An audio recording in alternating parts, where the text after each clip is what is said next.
Hello, ladies and gentlemen. Welcome to Triple N Media. I am Dr. Nik Nikam, a cardiologist from Houston, Texas.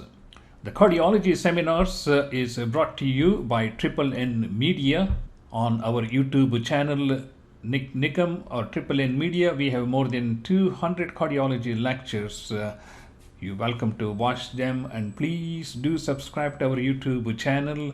If you would like to get a free copy of my cardiology rotations manual, I will tell you how you can get it at the end of this presentation.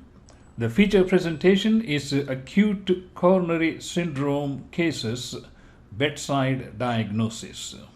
I have a separate video on acute coronary syndrome focused history taking, and please watch that one. That video will help you to understand what I'm going to be talking about in this presentation, where we are going to focus upon putting the history, physical examination, and preliminary lab tests and decide what is the next course of action. It is going to be all practical stuff, no theory, mumbo jumbo. Let us begin with the first case. 35 years old, male or a female. We're going to talk about both. A vague chest pain of 1 week duration, no other symptoms, no history of hypertension, diabetes, smoking, coronary artery disease, CKD, or arthritis. So this is a low risk candidate. Before we make a diagnosis of coronary artery disease or an acute coronary syndrome, first we need to know what are we starting with? What are we starting with? What is the pre-probability risk? Weight is normal, physical exam is normal, EKG is normal, troponin is normal. So what test would you order? Would you order a treadmill exercise stress test, stress echocardiography, dobutamine echocardiography, nuclear stress test, cardiac catheterization, psych consult, or a cardiology consult? Which one would you do? As I told you, we are talking about a very low risk patient, a patient having an extremely low risk of coronary artery disease. That's the main focus of our evaluation. That is to find out, does this patient have coronary artery disease or not? If that patient has coronary artery disease, what is the extent of the coronary artery disease? And the next point is, how significant is the ischemia? Is there any evidence of reversible ischemia? Is there evidence of heart failure? What is the heart function? And what is the prognosis? Okay, based on this history and presentation, since this is a very low risk patient, obviously we start off with the simplest test, namely a treadmill exercise test. In a male patient, a treadmill exercise test is 96% accurate if the stress test is normal. However, if you're dealing with a 35-year-old female who has chest pain, and if you do a treadmill test, the treadmill test is only 50 to 60% reliable. That means we get a very high level of false positive results. The second thing we need to focus is, are they able to reach 85 to 90% of the predicted maximum heart rate? If that person cannot reach the target heart rate, there's no point in doing a stress test because you're getting an inconclusive stress report. That means we have to do some other test. That's why we have to choose the prudent test that will give us the best information. So in a female patient, combining stress tests with a nuclear or an echo imaging modalities may be a better option than just doing a regular treadmill test. So we don't need a dobutamine stress echocardiography because now we are injecting something into the patient's system which is unnecessary. If the patient can exercise and get a decent target heart rate, then a stress echocardiography or a nuclear stress test would be most appropriate, because now we're combining EKG findings with an imaging modality. Let's move to the next case here. 50-year-old male or a female. Chest pain for 2 to 3 days with exertion. Now this patient has hypertension. Smoking, yes. No coronary artery disease, no CKD, no or mild arthritis, mild obesity. Physical exam is normal. T-wave changes. Troponins normal. This is a very typical presentation on a cardiology service. So what do you do next? This patient has 2-3 risk factors: hypertension, smoking, and mild obesity with minor T-wave changes on the electrocardiogram. The troponins are normal. Mild history of arthritis. Given a combination of obesity, arthritis, and other risk factors, what test would you do to get the most valuable information in this patient, then see what we need to do next? We could do a treadmill exercise test if the patient can reach 85 to 90% of the target heart rate, and if you don't see any changes, it may be okay. But we are already starting off with a moderate risk patient with T-wave changes on the electrocardiogram. So this patient may already have some evidence of cardiovascular problems because of a history of hypertension and T-wave changes. A regular treadmill test may not be able to give us the information we are looking for, especially if the patient cannot reach a target heart rate of 85 to 90% because of obesity and arthritis. So all these things are important to make a logical judgment as what we need to do. Because of hypertension, I don't think you want to do a dobutamine echocardiography. The better option would be to do a nuclear stress test combined with the treadmill exercise or pharmacological nuclear stress test. Obviously, this patient does not need cardiac catheterization or a psych consult. You can get a cardiology consult, but if you're in a small town and you are the cardiologist in town by de facto, then this is the best approach. That is to do a nuclear stress test, either combined with treadmill or pharmacological stress test. That would apply to both male and female. So whenever we are evaluating a patient, as I said, what are we starting with?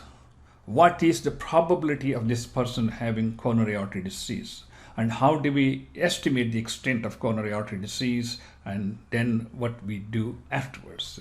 Let's talk about 60-year-old male or a female. Chest pain for 3 to 4 hours. Now it's becoming more sort of subacute. Intermittent with exertion, shortness of breath. Pay attention to those symptoms. That's why please do watch the video I have on acute coronary syndrome based or focused history taking. Every symptom the patient has adds to the overall clinical picture. We are trying to find out what is going on inside their heart, inside their chest, and all the symptoms they are having sort of give us clues. Like you have to be like a detective. This patient has hypertension, diabetes, smoking, mild arthritis, obesity. Now STT changes. The troponins are normal. What is your approach? Treadmill exercise test, stress echocardiography, dobutamine echocardiography, nuclear stress test, cardiac catheterization, psych consult, or cardiology consult. As I said, this is more focused for primary care physicians in every town in America where you don't have much help, or you may get occasional help, but you have to make the decision. And if you're taking the exam, only you have to answer that question, because you can't get a cardiology consult to do your answer. Okay, let's get to the point. The patient has multiple risk factors. So this is like moderate to high risk category. Also has obesity, arthritis, STT changes. So a regular treadmill test is going to be worthless in trying to diagnose ischemia or the extent of myocardial ischemia. Stress echocardiography may have the same issue because if you don't reach a good target heart rate, it may not be helpful. Because of history of hypertension, dobutamine echocardiography can be used as a choice, but I would just prefer to use pharmacological stress tests or a treadmill exercise test if you can reach a reasonable heart rate, so that it will give me the extent, the presence or absence of ischemic heart disease, the extent of myocardial ischemia that may be contributing to these symptoms, and the left ventricular size and function. So we get so much information from a nuclear stress test or even an dobutamine echocardiography. I would prefer to do a nuclear stress test because of all the overall clinical presentation. Whether it's a male or a female, my choice would be to do a nuclear stress test. When we are doing echocardiography, one thing we need to keep in mind is that we need to have very, very good echo windows. If this is an obese patient and if the echo windows are poor, like in patients with COPD or obesity, then there's no point in doing an echocardiography, because if you can't get good visualization of the left ventricle, then it's not going to help us to determine if there is wall motion abnormality. Okay, let's move on to the next patient here. Now we have a 65-year-old male or a female, chest pain for 3 to 4 hours, intermittent, maybe related to exertion, shortness of breath.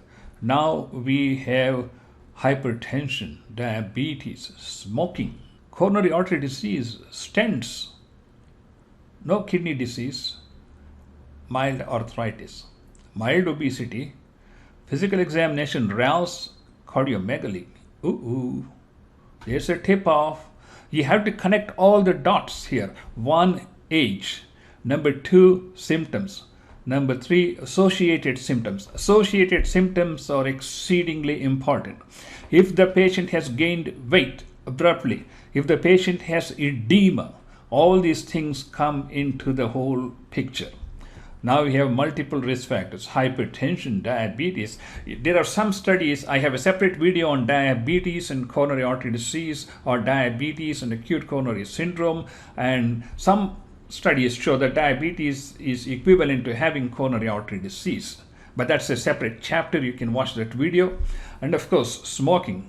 This is a very high risk combination. Now patient already has stents, coronary artery disease. So what is, and look at the troponins, 0.03, 0.06, 0.05. They are sort of borderline, but now we have an abnormal EKG with SGT changes, elevated troponin levels, the presence of coronary artery disease with coronary stents in a patient with multiple risk factors.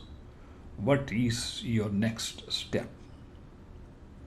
Here we are not concerned about diagnosing coronary artery disease. We know this patient already has coronary artery disease because this patient has history of coronary artery disease and coronary stents. So we know this patient has coronary artery disease and stents. We don't want to do an exercise test in a patient with borderline elevated troponin levels. A dobutamine stress echocardiography would not be advised in this patient to diagnose coronary artery disease because we already know this patient has coronary artery disease. The only question we want to answer is, what is the extent of the coronary artery disease and how significant is the myocardial ischemia? Or in other words, how much reversible myocardial ischemia this patient has? Because we already know this patient may have some mild damage to the myocardium associated with elevated troponins and STT changes. So the best option would be to do a cardiac catheterization. Yes, of course, indeed, you need to get a cardiology consultation. That means if you're in a small town where you don't have enough studies or capabilities of doing cardiac catheterization, this is something you need to keep in mind. If you have a cardiologist in town, you can ask the cardiologist to see the patient and let him decide what he wants to do.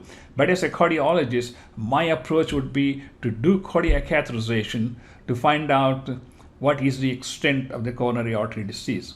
How does the angiogram compare to the previous angiogram when this patient had coronary stent? What new changes are we seeing? And how significant are these changes? If there's a critical stenosis, these patients could possibly undergo coronary intervention.